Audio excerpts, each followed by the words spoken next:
So far we've had viewpoints from academia, and now we're going to move over to a viewpoint from the government sector. And I don't know if you read it, and I had the privilege of looking at some of it, Charlie Bean's review of national statistics. And my ears pricked up, particularly when he started to talk about driving curiosity within ONS. And curiosity, you might not be surprised to know, is one of my favourite words. And so I was introduced then to Neil, who's been behind some of that development of the curiosity culture within ONS, the Office of National Statistics, and hopefully is going to help inspire us to be a bit more curious in the ways we approach things as well. Over to you, Neil. Thank you. Thank you, Tim. Great. Okay. Thank you, everybody. I'm really pleased to be here this morning. This is slightly out of my comfort zone, but I'll probably explain that as we kind of go through this fairly short presentation. I think I've got the kind of tough end of the deal. I've got you pre-lunch when you're thinking about your lunch, and I've got you post-lunch when you're thinking about the lunch that you had. So what I'm going to try and do is keep this as lively and as pacey as possible. What we're going to do before lunch is just talk about some of the ideas around curiosity and self-doubt, some of the countercultural ideas that I think exist around those concepts. And then post-lunch, I think we'll do a bit of work to see how we can celebrate the most fantastic failure in the room. So just to start, as Tim indicated, I work for the ONS. I'm the Director of Business Services and Development. Prior to that, I was the Director of Strategic Planning and Performance inside the Welsh Government and responsible for the HR workforce community across the NHS in Wales. My background is working within government. And in the dim and distant past, I started my career as a penologist or a criminologist, looking at crime and crime commission, and then spent some time working both in this country and abroad on ostensibly social justice, equality and human rights issues. So that's my background. So one of the, around about 18 months ago, we kind of reached a situation inside ONS where we were starting to acknowledge the fact that we didn't always do things right. That's a major countercultural idea inside an organisation, that it might not always get things right. It wasn't that things were deliberately happening that were wrong. It was just in the course of delivering the business, sometimes we fell short of the standard to which we were seeking to aspire. And at that time, the PermSec, the UK statistician, John Pullinger, said, I think we need to start to lift our game in terms of thinking about the concept of curiosity and failure. We need to start embracing the fact that thinking differently and questioning is a positive thing. And we need also to be able to look at the things that we're not doing well and celebrate from those the things that we might do better in the future. So at the time, we designed a series of events. This is the second year of staging those events. In fact, they've just taken place now, which focused on this concept of fishbowls and fantastic failures. Fundamentally, what we wanted to do was to be able to kind of take apart the kind of things that had gone wrong inside the organisation in a public setting. So we created fishbowl events, which ostensibly revolve around a conversation, an intimate conversation between 2 or 3 people about what went wrong or what kind of something we thought was a failure or how it could have been different. And then we invited the wider organisation to participate in these conversations and to understand the kind of the anatomy and the architecture of the thinking that underpinned those particular narratives around why things hadn't worked. They were very successful, partly because they were deeply intimate, and there's nothing more interesting for people than to watch an intimate conversation. It has a degree of attraction to it that is magnetic. So we arranged a series of events, and I think what was probably slightly countercultural is it's okay to make mistakes inside organisations if you're at the bottom of the chain, but it's not okay to make mistakes in organisations if you're at the top of the chain. So we were kind of using senior managers to be able to talk about these issues, which is a powerful countercultural message inside organisations about owning your stuff in terms of the things that you do or don't don't do well, and moving away from that conventional pattern of saying, well, we'll just hide that, or it'll disappear in the ether. And then we created a series of events called Fantastic Failures. And I have to say, we weren't the original architects of this. We were following with some interest a series of events on the west coast of the States that focused upon celebrating failure. And we decided what we would do is think about creating a series of events called Fantastic Failures, and then using real-time kind of voting systems to be able to allow an audience to decide which was the most fantastic failure that they'd heard. Now, contrary to the view that everybody would run a mile from this kind of experience, that didn't happen at all. Actually, once people sat back and thought about it, and they'd lived the experience of their failure and moved on, they were quite happy to engage in that kind of reflection, that kind of understanding. Anthony Giddens calls it the reflexive project. It's a lifetime project that we're all engaged in. It's the project that allows us to grow ourselves in terms of constantly rethinking or challenging or reflecting on the way in which we operate. And I think we were trying to create that reflexive project inside the organisation and encouraging people to come forward. And there were some fantastic failures. So it worked very well. And indeed, we've just run a series of fantastic failures inside the organisation now. Our view is to get those failures to be acknowledged as things that actually are absolutely vital if we're going to learn to be better in the future. They're things that we might do very differently. And as Tim has pointed out, there was a real thrust and drive behind this because of Charlie Bean's review and this idea that we needed to be much more curious. When we drilled down into why people weren't curious, we had to look at the kind of cultural, intellectual genome of the organisation. And what we broadly discovered is that actually, if you're of a statistical persuasion, which I'm not, and I'm trying not to be defamatory here, that you can, in many senses, be completely preoccupied with the really small stuff. The small numerical stuff as opposed to the broader stuff. And you're interested in conventional patterns of understanding and ways of knowing.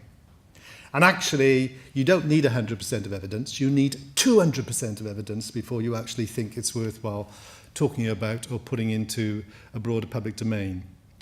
And what we knew was that actually we had to move an audience away from conventional ways of knowing associated with statistical knowledge to recognizing that you could be much more risk-taking, you could be much more alert, you could be much more ambiguous, you could be much more challenging and questioning in the kind of information that you generated as part of the process. So my interest is less in the kind of the construction of the statistical journey, and indeed the data, fascinating as they are, I am much more interested in the meaning associated with the analytical journey. So what comes out at the end of that process? What is the substance and impact of that knowledge? What kind of additional new ways of knowing does it generate for us as a global community? So what I want to do is just talk to you about some ideas that I think might help you to think about how these things work inside a broader context. We know that becoming curious is broadly difficult. I've just suggested one of the kind of intellectual academic reasons why. And it's also difficult because actually adults are not massively allowed to be curious. It's positively embraced as a child, but there's a stage when it just becomes cheeky. And as adults, we're encouraged not really to exercise that degree of curiosity because it represents vulnerability. And most of the intangible asset base of an organization is based upon what we know. So omniscience is the goal. The more you know, or the more that you can pretend you know about how organizations operate, the more powerful you can be inside that environment or that setting. So there was something about trying to recognize that in being curious, we did make ourselves vulnerable. You do make yourselves vulnerable if you ask questions or if you engage in that process, but actually that's a strength. And the second focus was upon this concept of self-doubt. So very much thinking about the idea of generally, when we engage in self-doubt, we are reminded constantly that it's a handcart to hell. It's a place where actually eventually you're going to end up thinking, questioning your purpose and rationale and your essence on this planet. But actually, no. There's enormous merit to the concept of self-doubt, which sometimes we just discharge because it can be difficult or uncomfortable to get into that space. I'm also minded that there is recently been a really interesting concept developed by a chap called Robert Hanson called juvenescence. And it's based on this idea that as organizations reform and refresh, what we need to do is encourage this idea of juvenescence inside the environment. And broadly what it means is we have to take some of those conventional qualities we associate with younger people and kind of think about how we inculcate them into a culture that entitles older people to think in young ways as well. And not necessarily just to kind of think in that, that kind of open, kind of developmental, unseasoned way, but to be able to use the deep, seasoned knowledge and intellect that they've generated, but combine that with sometimes the energy and enthusiasm that comes through with people who may not have been exposed to those systems in the past. So this concept of juvenescence, or what's often called the neotechnic principle, for me is really important. It's about how do we bring together and merge ways of knowing that sometimes are very different for different ages of our population. How do we, as we grow vibrant, rich, kind of replenished organizations, how are we going to deal with the tension around those different kinds of knowledge? I've kind of indicated the fact that generally curiosity is seen to be a dangerous thing. We play with the idea in ONS that curiosity killed the stat. But generally speaking, again, it has a culture and a history that says it's not a good thing to do for some of the reasons that I think I've probably indicated to you, that we might uncover or find stuff that we don't really want to look for in the first place. And that stuff might personally challenge us or make us rethink our particular outcome. And some of that can be based on the fact that actually we're quite closed in our perception of what it is we think we're trying to deliver as an idea, as a number, as a figure, as a concept. So curiosity is about opening up. It's not about closing, it's about opening up the gap to understand things in a very different way. We know that curiosity is fundamentally the desire to learn coupled with the ability to inquire with purpose and courage. So we know that curiosity is at the heart of our individual capacity to learn in a different kind of way. We lose some of that because obviously our learning becomes much more programmed and much more focused. But the very nature of research, as we've just heard, is discovery. It's discovering something new. It's finding something new. It's allowing something new to emerge. Otto Scharmer says we have to let something go to let something come. So sometimes curiosity will require us to unpack ourselves as well as the concept that we're looking at. We will have to be curious about ourselves and the way we operate, as well as curious about the thing that we're looking at and the thing that we want to see. For me, we've had a conversation this morning about, and I think it's on the edges of what constitutes the analyst. What is it that makes the analyst? And for me, embedded in that analytical profile is a self-leadership dimension, which is how do you lead yourself in a deeply analytic world? How do you put yourself into that space? And I think that curiosity is about asking yourself all kinds of questions as part of that process. Self-doubt as well. Our doubts are traitors and make us lose the good we often might win by fearing to attempt. Who said that? Who said that, guys? Okay, obviously you didn't pay attention to Shakespeare in school because it's From Measure to Measure. It's William Shakespeare.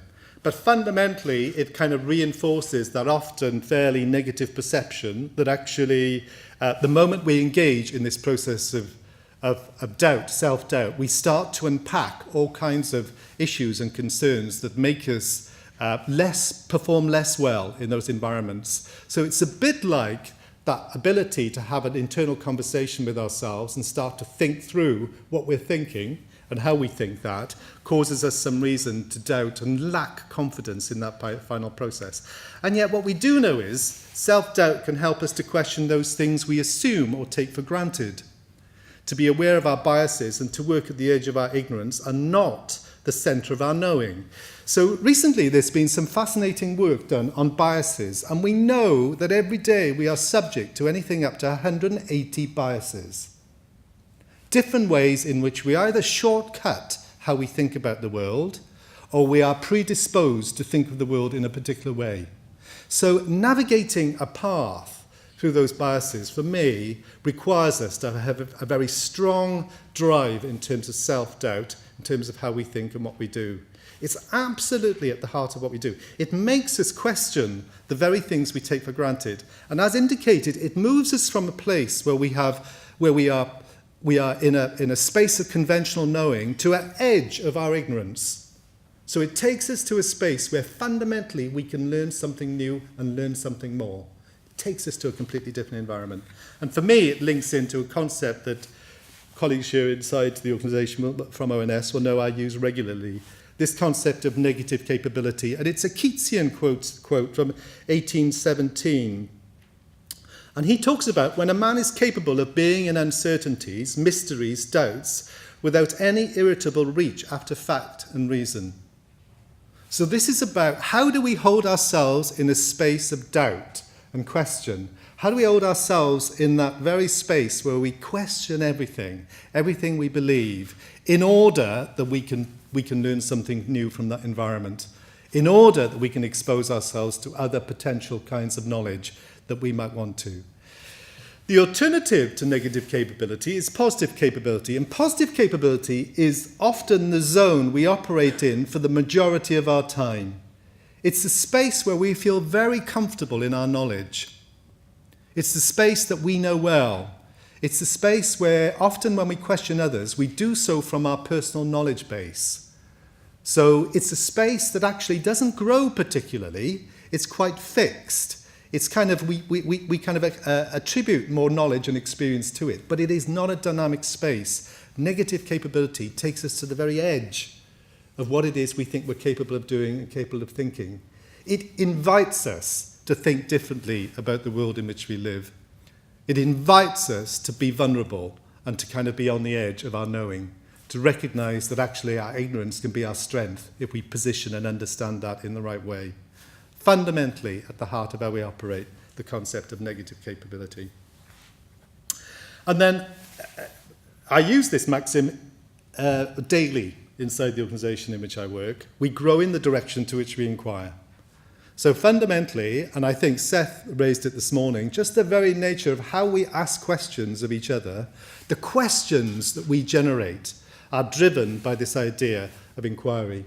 So our ability to inquire, to be curious, to self-doubt, to bring together these core concepts enable us to grow.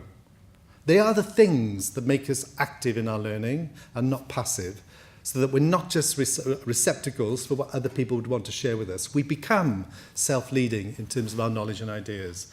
But it doesn't matter whether I use it as an organizational concept or I use it as an individual concept. The more that we inquire in a particular direction, the more we will grow into that space. The key task for us is to work out what are our questions. What is it we need to ask as part of that process? And then finally, for me, in terms of the culture inside organizations, there's two facts that I think require us to regularly review and refresh. Fundamentally, realizing we're not omniscient and infallible is our strength and not our weakness. Deeply countercultural inside an industry where actually you've got to get it right. You've got to get it right, and you've somehow got to feel you've got to get it right all the time. And accepting the fact that we can learn through our failures without judging ourselves is also deeply important. These are the things that make us grow. If we looked at successful individuals, successful in terms of their knowledge and expertise within their respective field, they would acknowledge that some of these were at the core of how they operate. It's their ability to ask questions and to engender this sense of personal curiosity, and it's the ability to forgive themselves when they get something wrong. and to move on and to learn from that respective experience. Okay. I'm very happy to take some questions or challenges.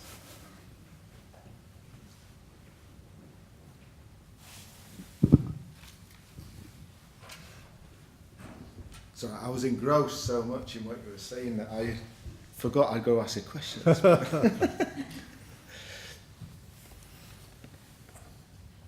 Yes.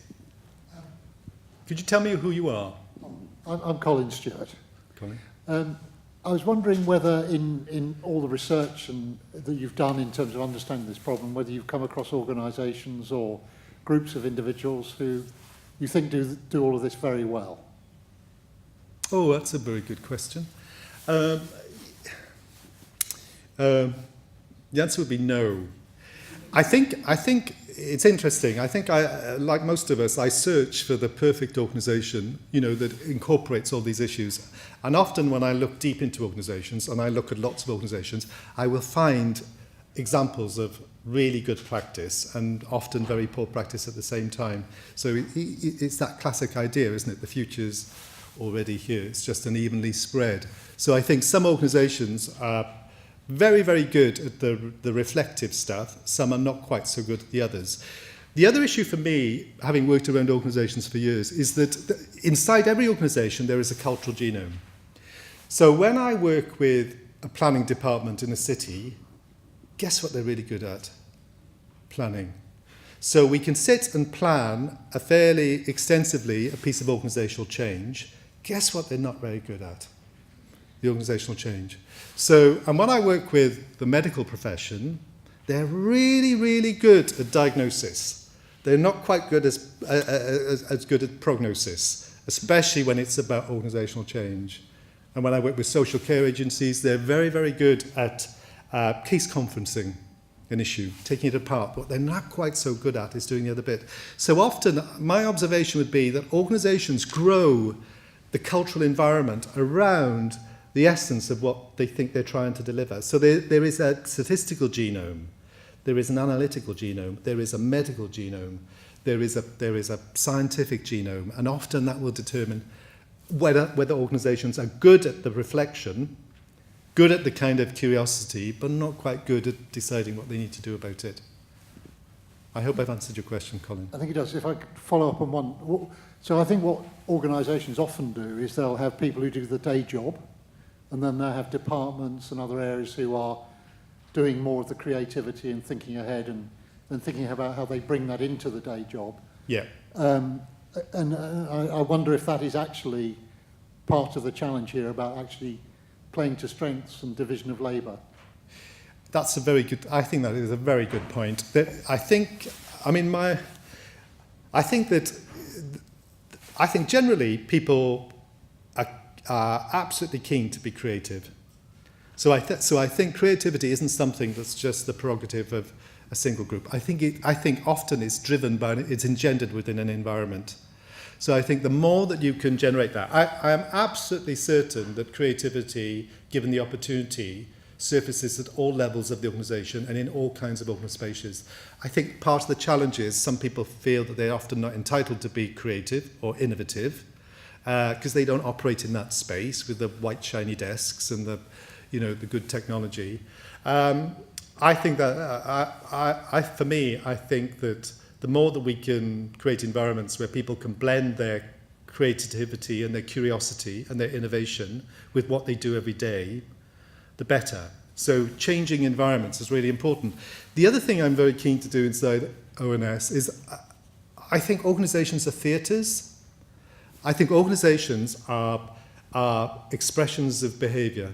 I think they're theatres. And I think creating more space inside organisations where people can come together and talk about their interest, even if it doesn't emerge as an idea or a project, but starts off a conversation with others in a kind of theatre environment where lots of other people listen to the story and contribute to it, is a fantastic way to generate some of that creativity. Because actually it's the intangible asset that in my view will distinguish between those organisations that will be here in the future and those organisations that won't. I think what my question would have been to Seth, if you were stood here in 10 years' time, tell me what the picture would be like then.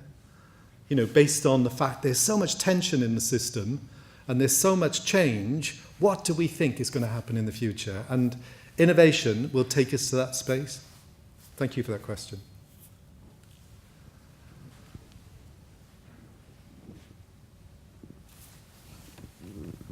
David Reed from Data IQ. Neil, I wonder if you associate some of those qualities with specific skills and even academic backgrounds. So curiosity gets associated with scientific minds.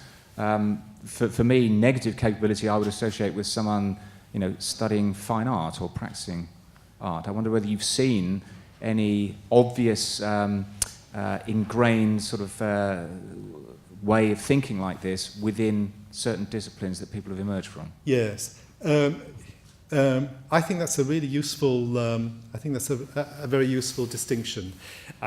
You're right. Where often it's difficult to get into that zone of negative capability is where the protocols and the architecture and the structure of knowing is very, very linear, very straight, very fixed, which, it moves at perhaps not at a dynamic pace. It moves, but it doesn't move in quite that same way.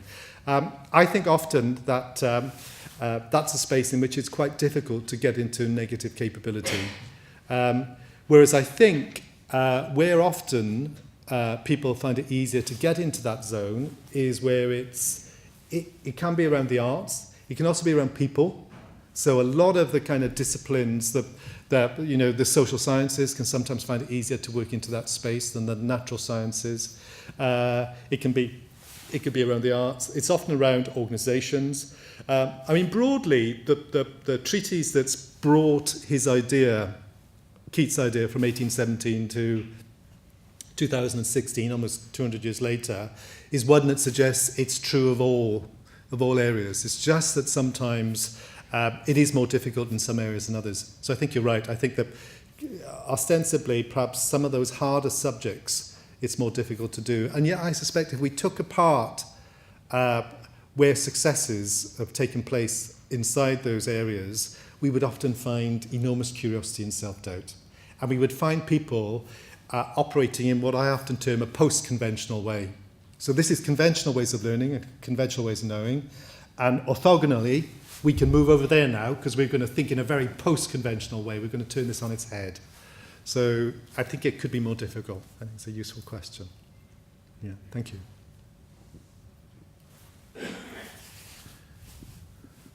Thank you.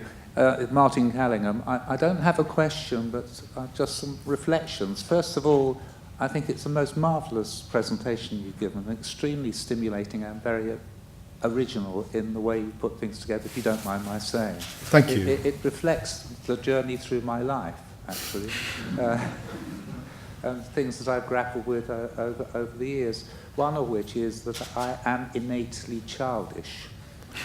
And I have found that terribly helpful through my life. The second thing is, I think talking to another person is a very interesting transaction or interaction and very revealing of oneself and of that person, a simple conversation. Yep. First of all, if you're talking to someone, are they hearing anything that you're saying?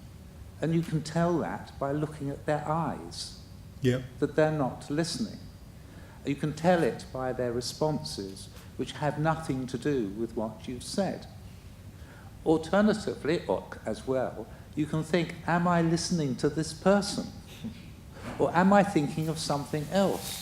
Is this person saying something that is opposite to what I think is right?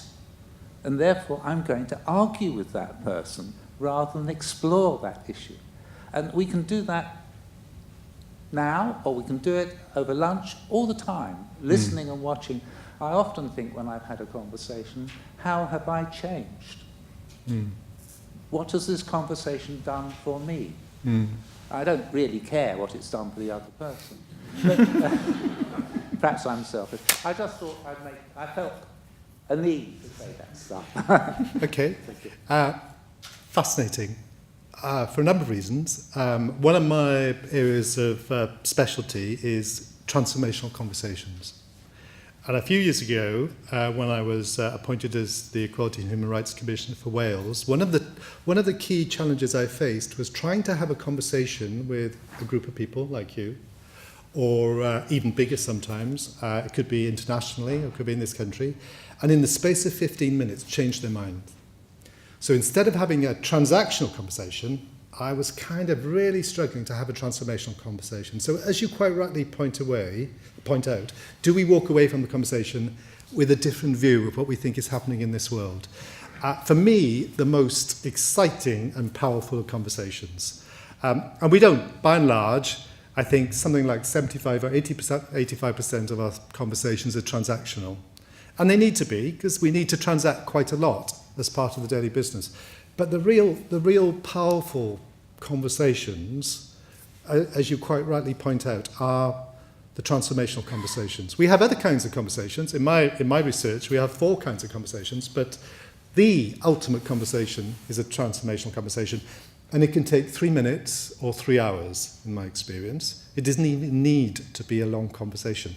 And it fundamentally underpinning that is inquiry. So back to this idea of asking questions, they sit at the heart of a transformational conversation. So that's my indulgence, and I thank you for giving me the opportunity to say all of that, because it is I think conversations are absolutely at the heart. And my colleagues will know from ONS, the thing that I try to do is encourage more transformational meetings. We have 9 out of every 10 meetings are transactional meetings. So nobody changes. We might transact a lot of business in the context of those meetings, but actually we don't walk out of the meeting actually changing how we understand the world, or what the world is about, or how we make a different contribution to the world. And I think my life's mission is to have more transformational conversations. So thank you very much for that question. Will I ask what the other 2 conversations? Yes, you can. The kind of fundamental conversation that these are conversations that are designed to make us change. So at the top of that tree, we have a transformational conversation in which we intrinsically move to a different place. We have what I term as a transactional conversation, which is I will pay you to change your mind, or I will offer you something of such value that you will, for the purpose of the conversation, decide to think something else. Below that, we have an instructional conversation. I will tell you, what I want you to think and what I want you to understand, and we still operate instructional conversations. And then at the bottom of that area is an informational conversation, which is on the basis of me knowing better or knowing more, I will seek to persuade you by just presenting to you information as part of that process. So, and I think we use that variety of conversations every day in all kinds of ways as part of the transaction of organisation, or in working with people. I think for me, the key goal is to get us into a transformational space. Pete, were you going to say something? Pete Benton, I'm from ONS. I've been on the receiving end of Neil's wisdom. Like Martin, I would like to thank Neil again for that, but not just for that. I'd like to tell you about how it changes things in ONS. So Neil personally trained 300 of our top managers in ONS over about a year, probably exhausted himself. But because of that, we had a different language to speak. Well, personally, I found that. So I'm leading one of ONS's transformation programs, and it's very easy to step into technical, this is how you lead a project, here's how you lead a program. Actually, when you want to transform the place, there is no point putting in place a technical plan, because you end up with the same outcome. Neil kind of gave me permission. I've said that to him before. Having 300 people told about this way of thinking, I could say to people, I know it's not normal, but I'm doing it Neil's way. And actually, it was liberating. So, thanks, Neil, for today. But I also want to say it actually makes a difference. So. Thank you, Pete. I'm a bit embarrassed now, so I think we've probably Just to save Neil's blushes, as I say, you shouldn't be late for coffee, neither should we be late for lunch, and it is now 1:45. So please go and have lunch. Please consider amongst yourselves what your fantastic failures have been, because we're going to come back to that after lunch. And also, I should have also acknowledge the CDRC sponsorship partly of the conference earlier on, so I apologise for that. But use the time also to go and look at the posters in the room further on and talk to some of the students there. There's already, as Paul has pointed out, a wide variety, so enjoy the lunch and thank you very much. I was fascinated. Thank you.